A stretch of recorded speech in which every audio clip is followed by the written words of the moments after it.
Hey there, Crusaders. Mr. Watson here, coming to you from the Atonement Academy. I was hoping to speak with you for a moment this morning. First, students. Students, I want you to know that you are not forgotten.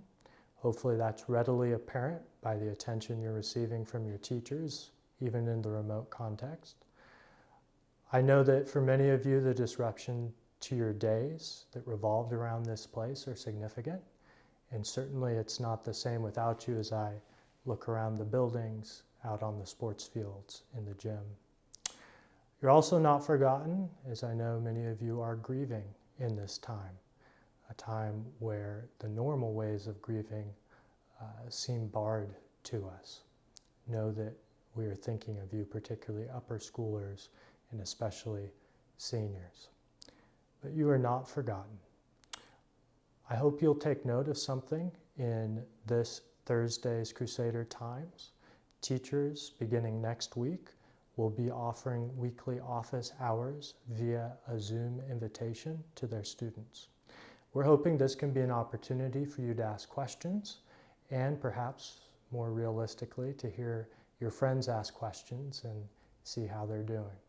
But stay tuned for that. It's a schedule and shouldn't be overwhelming, and know that it is optional. I hope you're staying in touch with friends on your own during this time. Parents, speaking of those in whose homes this will happen and on whose computers this is made possible. Parents, I want you to know you're not alone.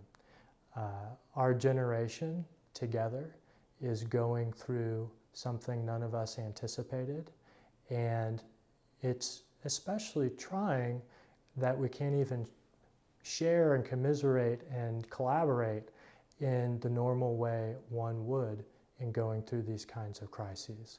But no, you're not alone. And I speak to you as a father who has kids at home now, and my wife and I are trying to make the most of that time. I hope that this has been fruitful for your family, and it's a reminder to me that even in the best of times, even in what we might have called normal times, we are partnering with you in a vision of virtuous manhood or womanhood for your children. And we thank you for taking a front and center role in that during this time. Please let us know if there are additional ways we can support you. One way that we've attempted to do that is we're trying to cut down on the number of communications coming into your email inbox, which if it's like mine, suddenly it seems like all sorts of people and organizations have found me there, and it can get cluttered pretty quick. I'm going to encourage you to make sure that on Thursday afternoons you take a look at the Crusader Times. We are really trying to funnel all pertinent information that will make sure a family is not left behind and that they can end well with us during this response to the crisis. And then finally, reminder to all of us, and I mentioned this in a letter a couple weeks ago, and that is that this time is not wasted. Times of crisis have always been the forges of great generations, and I was reminded of that as I scanned my bookshelf a couple weeks ago and saw this book. Some of you may recognize it, Tom Brokaw's The Greatest Generation, and there are others that make arguments like this, but what Brokaw suggests through a number of interviews with individuals who had grown up during the Great Depression, also a time of intractable challenge where you couldn't just put forth a great effort and fix it overnight, who grew up during the Great Depression, and then just as they were reaching adulthood and seeing on the horizon some relief from that economic crisis, were pressed into service to fight totalitarianism and expansion, imperial expansion in World War II. And what Brokaw argues is that this combination of crises drew forth resolve, drew forth virtue and perseverance that marked this generation for the decades that followed, and marked them, in his words, as the greatest generation that any society has ever produced.